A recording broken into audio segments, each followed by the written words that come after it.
YTN 사이언스는 2019년 국정감사를 앞두고 국회 과학기술정보방송통신위원회에 주요 현안을 짚어보고 이에 대한 해법을 들어보는 자리를 마련했습니다. 네, 오늘은 그 첫 번째 시간으로 바른미래당 신용현 의원을 스튜디오로 모셨습니다. 어서 오세요. 네, 반갑습니다. 안녕하십니까. 네, 우선 국감 준비로 바쁘신 와중에 이렇게 출연해 주셔서 감사합니다. 예, 아니요, 불러주셔서 감사합니다. 예. 네, 자, 최근 지난 7월부터 시작된 일본의 수출 규제와 화이트리스트 제외로 인해서 우리나라의 소재 부품 장비 국산화 필요성이 높아지고 있습니다.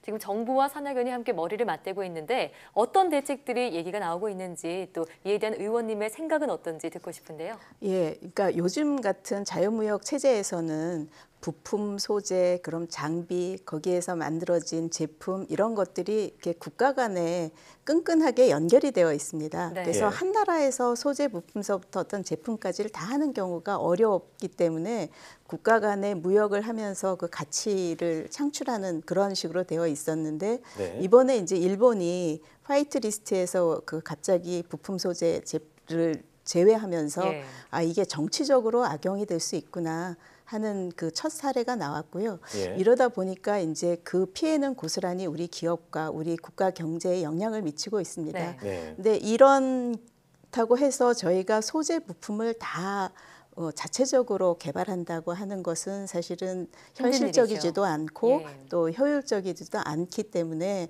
이번 기회에 저희가 몇 가지 이제 방안들을 생각을 하고 있는데요. 네. 우선은 소재나 부품, 장비에 대한 원천 기술을 우리가 가져야 되겠다. 그래서 이제 혹시 다른 나라, 일본을 뭐 비롯해서 다른 나라에서 이런 케이스가 나온다고 하더라도 예. 이 원천 기술이 있으면 빠른 시간 안에 이렇게 대체를 할 수 있는 기술이 나올 수 있기 때문에 예. 그런 기술을 가지고 있었으면 일본이 지금과 같은 이런 행위를 하지 못했을 것이다 하는 것이 나와 있고요. 예. 또 이제 이 기회에 그동안에 저희가 소재 부품 장비에 대해서 보통 요즘에 소부장이라고 하는데 네. 소부장에 대해서는 국산화에 대해서는 사실 별로 큰 관심을 안 갖췄었습니다. 그동안요. 예, 그동안.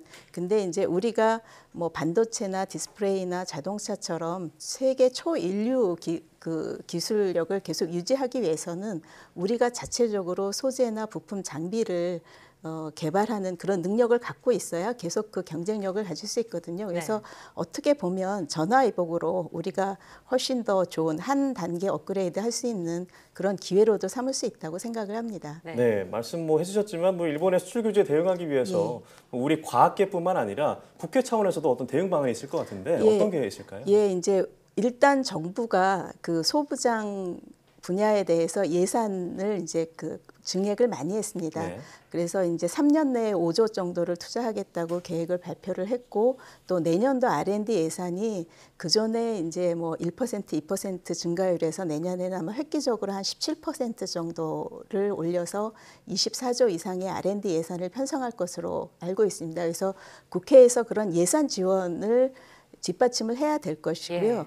그거보다 저는 더 중요하다고 생각을 하는 것이 예산을 많이 투입한다고 해서 성과가 잘 나오는 것이 아니고 그 예산들이 제대로 쓰일 수 있게 만들어지는 그 R&D 체제를 혁신하는 것이 굉장히 중요하거든요. 예. 그래서 이번 이제 그 소부장 쪽에 R&D 자금이 들어간다고 하더라도 그동안에도 투자가 안 됐던 건 아닙니다. 근데 지금과 같은 그 상태가 된 것은 그동안은 너무 단기적인 연구에만 투자를 해서 네. 단기적으로 이렇게 경제적인 성과 있는 것만을 하게 했고 그다음에 이제 다른 나라에서 쉽게 사올 수 있는 것은 개발하지 못하게 했고 그다음에 연구실에서 기술이 개발되어 있는 것들이 실제로 필요한 그 중소기업이나 중견기업에 연결이 되고 또 중소기업이나 중견기업이 개발한 소재나 부품이 대기업이나 이런 수요 기업에 연결되는 그런 시스템이 안 갖춰져 있었거든요. 예. 그래서 이번 기회에 이제 그런 시스템을 갖춰야 되고요.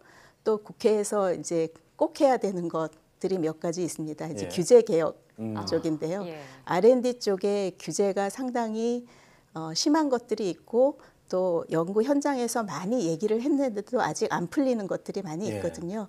그래서 뭐 예를 들면 이제 화평법, 화관법 문제라든지 뭐 주 52시간 근무제도 마찬가지고요. 예. 그래서 이런 현장에서 불편함을 겪고 있는 잘못된 규정들도 정비하고 그다음에 규제들도 개혁해주고 하는 게 아마 국회의 역할 아닌가 싶습니다. 네, 방금 여러 가지 말씀 중에 주 52시간 근무제 예. 언급을 하셨는데 예. 사실 이와 더불어서 일본의 수출 규제로 좀 피해가 예상되는 기업들에 한해서라도 주 52시간 근무제를 완화해줘야 하는 것 아니냐 이런 필요성도 제기되고 있는 것으로 알고 있습니다. 예, 사실은 예. R&D를 하는 영역에서 주 52시간 제도를 도입했다는 것 자체가 네. 현장에서는 이제 굉장히 의아하게 생각을 하는 예, 것이거든요. 아무래도 좀 왜냐하면 유연성과 자율성이 침해가 될 수 그러니까 있겠죠. R&D라고 하는 것이 이렇게 출퇴근 시간을 맞춰서 딱 할 수 있는 것이 아니고 네. 예. 실험 시간이 뭐 24시간 이상 뭐 며칠을 두고 봐야 되는 경우도 있고 R&D라는 것이 어떤 결과물을 만들어낼 때는 이렇게 몰입을 해야 되는 그 기간이 필요합니다. 근데 그렇습니다. 이런 걸 다 무시하고 일률적인 52시간 근무제를 도입했기 때문에 이것은 이제 어떻게 보면 연구자의 그 뭐라 하나요? 일과 삶의 그 워라밸을 맞춰준다기보다는 네. 연구자의 자율성을 좀 거꾸로 훼손한 것이다 하는 얘기가 많이 들리고 있고요. 네. 마찬가지로 소프트웨어 개발 기업 이런 쪽에서도 이 마지막 순간에는 이제 정말로 이렇게 오랜 시간 몰두해야 되는 시간들이 있는데 이거를 주 52시간제가 넘어가면 사업주가 처벌을 받는 시스템이기 때문에 예. 그런 거에 대해서는 좀 개선이 필요하다고 생각을 합니다. 네, 그렇군요. 연구 현장의 유연성과 자율성이 좀 보장되도록 제도가 보완되었으면 좋겠습니다. 그렇게 하려고 하고 있습니다. 예. 뭐 연구기관의 특성을 반영하는 연구목적기관 지정법, 공공기관 운영에 관한 법률 공문법 예. 개정안이 이제 국회를 통과를 했습니다. 예. 자, 연구자와 연구기관의 자율성을 보장하기 위해서 또 이제 추후 계획은 어떤 게 있나요? 그 공문법을 사실은 통과시키는 게 굉장히 어려웠었습니다. 그러니까 네. 공문법을 아마 잘 모르실 텐데 지금 얼마 전까지만 하더라도 연구기관이 일종의 이제 공기업 뭐 예를 들면은 경마장, 네. 그다음에 무슨 그 강원랜드 이런 데랑 같이 묶여 있었어요. 네. 그래서 거기에 일방적인, 그러니까 일률적인 규정을 적용받다 보니까 뭐 예를 들어서 사람 뽑는 것도 블라인드 채용을 하라고 한다든지 뭐 이렇게 어떤 특정한 그 군을 네. 정해서 사람을 하라고 한다든지 맞지 않는 그런 규정들이 있었군요. 정말로 연구 현장에 맞지 않는 것들이 많이 있었거든요. 그래서 공공기관에서 빼려고 했는데 그러지는 못하고 대신 연구 목적 기관들은 별도의 그룹핑을 해서 연구기관의 자율성을 살려줄 수 있는 쪽으로 개정을 했습니다. 그래서 예. 제가 이제 그 개정의 공으로 지난달이죠. 그러니까 국회의장이 네. 주시는 정책 그 우수의원 표창을 받았고요. 예. 하지만 지금 그게 이제 시행되고 나더라도 아직도 그 연구 현장에서는 자율성을 높이기 위해서 더 필요한 것들이 많습니다. 법은 개정이 됐지만 그 밑에 들어있는 뭐 시행령이란 내규 이런 것들이 아직은 이제 조금 더 손봐야 될 것들이 많아서요. 네. 현장의 목소리를 많이 듣고 있습니다. 그렇군요. 이런 개정안을 토대로 앞으로 연구 개발을 목적으로 하는 그런 기관들이 각각의 특성과 목적에 맞는 그런 취지를 발휘할 수 있길 바라보겠습니다. 예. 또 올해 처음으로 국가 R&D 예산이 20조 원을 돌파를 예, 했습니다. 예, 그랬죠. 정말 이렇게 예산이 투입이 되고 있는 것은 긍정적이지만 과연 실질적인 성과로 이어질 것인가 하는 문제는 또 다른 문제라고 볼 수 있을 텐데요. 예. 국가 R&D 측의 개편 방안에 대해서는 어떤 의견을 갖고 계신가요? 제가 지난번 대정부 질문을 할 때 국무총리와 부총리께 이제 그 말씀을 드렸습니다. 국가 R&D 자금 20조 원이 투입이 되고 있는데 그게 효율적으로 쓰이고 예. 있는지를 봐야 된다. 그러니까 뭐 예. 과제를 받아서 1억 중에 뭐 연구비 비리가 뭐 100만 원이 있네, 200만 원이 있네 따지는 것보다는 네.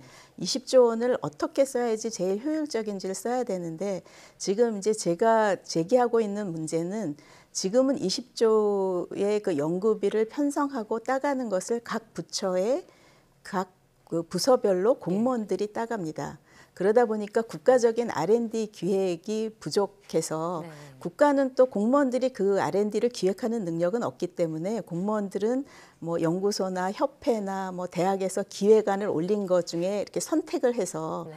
이런 R&D를 하겠다고 이제 일종의 짜집기를 해서 20조를 쓰거든요. 그러다 보니까 뭐 정말로 필요한데 예를 들면 AI 같은 쪽에는 누가 생각해도 이건 국가적으로 투입이 필요한데 현재 AI를 연구하고 있는 교수들이 많지 않기 때문에 네. 연구비가 잘 안 간다든지 뭐 인력 양성을 해야 되는 거가 누구나 생각할 수 있는 일임에도 불구하고 누가 챙기지 않으면 그렇군요. 아무도 안 챙기는 거거든요. 그래서 대신 또 뭐 예를 들어서 태양광 그러면 이제 이게 유행이다 하면 뭐 여러 집단이 이제 태양광에 관련된 연구비를 가져가고 이런 것들이 있기 때문에 그 20조 R&D 내년 같으면 24조 이상의 R&D 그 자금을 제일 윗단에서 나눌 때 훨씬 더 효율적으로 나눌 수 있는 방안을 생각해야 되고 예. 그것이 저는 이제 공무원들이 나누기보다는 민간 전문가들이 그 계획을 짜고 큰 그림을 짜고 부처에서는 거기에 맞춰진 그 계획에 따라서 집행하는 그 기능을 주는 것이 좋겠다고 생각을 하고 있습니다. 예, 민간을 주도로요. 예, 민간 주도라는 게 뭐 그냥 아무 그 뭐라 그러나 전문성이 없는 사람들이 네. 아니고 현재도 국가과학기술심의회라든지 이런 그 현재도 체계는 민간 전문가들이 갖추고 있지만, 네. 하도록 되어 있습니다. 근데 실질적으로 그렇게 되어 있지 않고 다 그 각 부처에서 나온 예산들을 그냥 민간 전문가한테 보여주고 회의 시간에 보여주고 그냥 통과시키는 거거든요. 그래서 그러지 말고 이런 전문가 풀을 더 동원을 해서 네. 정말로 이제 효율적인 R&D 그림을 잘 짜야 된다고 생각을 하고요. 네. 이번에 이제 소부장에서 나온 것처럼 어떤 제품을 개발을 할 때는 사실은 제품 개발하는 해서 그게 쓰여야 되잖아요. 그러려면 제품을 개발하는 것도 있어야 되지만 그 제품이 그 실제로 쓰일 수 있는지 없는지를 검증해 주는 테스트 베드도 필요하고 네. 그다음에 이제 실제 그 양산에 적용이 될 때 괜찮은지를 검증해 주고 이렇게 평가해 주는 신뢰성을 주는 이런 것들이 일련의 그 시스템이 구축이 되어 있어야 되는데 네. 지금 현재는 그렇지 못하고 각 조각조각 각 부처별로 하고 있어서 그렇군요. 지금 이제 그게 문제가 되고 있는 거거든요. 그래서 이번 기회에 R&D가 이렇게 많이 늘어날 때 그 R&D 관리 그다음에 연구 배분하는 그 체계를 네. 다 바로 잡아야 된다고 생각을 합니다. 그렇군요. 네, 예산이 늘어난 만큼 정말 체계적으로 편성이 예, 되고 그래야 또 연구에 됩니다. 있어서 자율성이나 뭐 창의성 이런 예. 것들이 재차 강조가 되는 것 예. 같습니다. 자, 이제 작년에 있었던 라돈 침대 문제에 이어서 예. 생활 밀착 경제품에서 또다시 이제 안전 기준치를 또 넘는 나왔습니다. 라돈이 건출되면서 예. 국민들의 불안이 커지고 있습니다. 자, 이런 예. 국민들의 불안을 해소할 수 있는 방안은 또 어떤 게 있을까요? 지금 이제 라돈 사태가 막 이렇게 공개적으로 이슈화가 된 지 벌써 1년 4개월이 지났거든요. 네. 근데 이제 지금 문제가 되는 것들은 그 이후로 사실은 그 생활방사선법 같은 것이 지정이 돼서 원료나 어떤 이제 제품으로 됐을 때 관리를 하게 되어 있습니다. 지금은. 네. 근데 이제 이게 소급 적용이 안 되기 때문에 그 전에 들어와서 만들어졌거나 그 전에 들어온 원료에 대한 제품들이 아직까지 계속 나오고 있거든요. 예. 그래서 이거를 이제 지금 뭐 웬만큼 정리가 됐지만 아직도 이제 나오는 것들에 대해서 처리를 해줘야 되는데 지금 문제는 뭐냐 하면 발견을 했다고 하더라도 이 제품을 제대로 수거를 한다거나 수거한 거를 어떻게 처리를 할 방안이 아직 안 서 있습니다. 네. 예, 그래서 이제 지금 환경부가 그거를 그 방안을 만들고 있고요.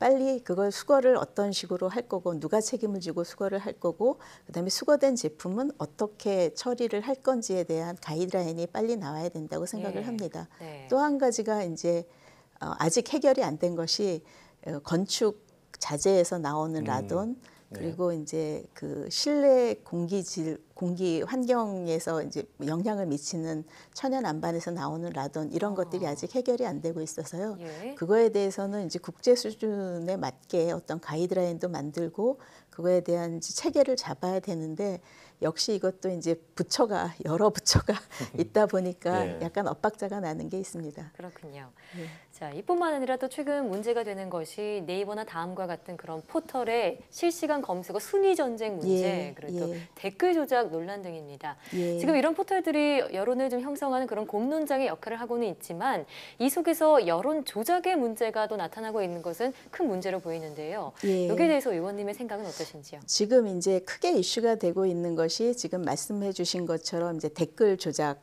순위 조작이죠. 예. 네. 순위 조작하는 거가 문제가 있고 또 하나는 이제 가짜 뉴스라고 얘기하는 문제가 있습니다.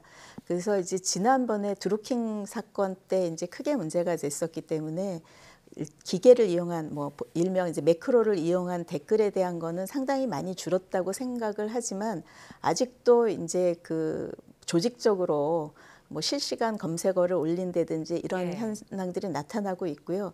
실제 조사를 해보면 그 국민들이 그 기사를 읽을 때 실시간 순위에 있는 거를 찾아서 읽기 때문에 이게 이제 악영향을 계속 미치고 있습니다. 예. 그래서 이거는 뭐 댓글 조작 아니면 순위 조작이 그 단순한 게 아니고 일종의 이제 여론을 호도해가고 한편으로 몰아가는 이런 민주주의에서는 있어서는 안 될 일종의 중대한 범죄 행위에 해당이 되거든요. 예. 그리고 가짜 뉴스도 마찬가지입니다. 그 잘못된 거를 악의적인 어떤 의도를 가지고 퍼뜨리는 것 이런 거는 이제 막아야 되는데 이제 문제는 이게 이제 개인의 표현의 자유하고 이제 상충되는 것 때문에 네. 저희 생각에는 저희는 이게 정부가 개입을 하기보다는 뭐 포털이나 이런 민간들이 같이 합쳐져서 그 가이드라인을 만들고 그리고 그 스스로 걸러내는 그런 체계를 만들도록 하는 게 최선이 아닌가 싶습니다. 예. 네. 자, 그럼 마지막으로 기초과학연구원 IBS에 대한 얘기를 나눠볼까 하는데요. 예. 지난해 국정감사에서 뭐 방만한 경영, 연구 비리 예. 때문에 많은 문매를 맞았는데 이제 1년이 지났음에도 불구하고 여전히 IBS의 연구 비리 등이 끊이지 않고 있는 것 같습니다. 이 IBS의 문제에 대해서 어떻게 보시나요? 예, 그러니까 IBS는 사실은 우리 국가 R&D 하는 데서는 좀 어떤 획기적으로 그 R&D를 관리하는 시스템을 좀 바꿔본 케이스입니다. 그러니까 네. 연구단장한테 큰 권한을 주고 연구에 관한 거의 전권을 주고 사람 뽑는 것서부터 연구비 배분하는 것 뭐 이런 것까지를 이제 전권을 주고 해서 그래서 이제 자율성과 창의성을 높이는 데는 굉장히 큰 기여를 했습니다. 근데 이제 그 부작용으로 이렇게 그 연구단장이 모든 거를 관리를 하다 보니까 기존에 이제 그 관리 시스템이 이렇게 쫀쫀하게 잡혀 있었던 네. 데보다는 지금 이제 여러 가지 문제가 나오고 있는데요. 그거는 저는 이제 이렇게 일종의 나올 수 있는 부작용이라고 생각하고 빨리 그런 연구 부정행위 이런 거는 뭐 일벌백계해서 없애야 되지만 혹시나 이런 연구 부정행위가 이제 IBS에서 나왔다고 해서 이런 자율성을 주는 체계 뭐 그다음에 이제 IBS에서 처음 시도하는 여러 가지들이 있거든요. 자율성과 예. 창의성을 높이기 위한 그런 시도들이 뭐 이렇게 방해를 받거나 네. 예, 그 의도가 훼손되진 않았으면 좋겠다고 생각을 합니다. 네, 알겠습니다. 자, 이런 IBS 비리는 저희 YTN 사이언스에서도 단독 보도한 바 있는데요. 예. 자, 이제 2일부터 시작되는 과방위 국감에서 이를 예. 비롯한 과학계 현안들이 제대로 다뤄지길 바라겠습니다. 예. 네, 예. 의원님 오늘 출연해 주셔서 감사합니다. 네, 고맙습니다. 예, 감사합니다.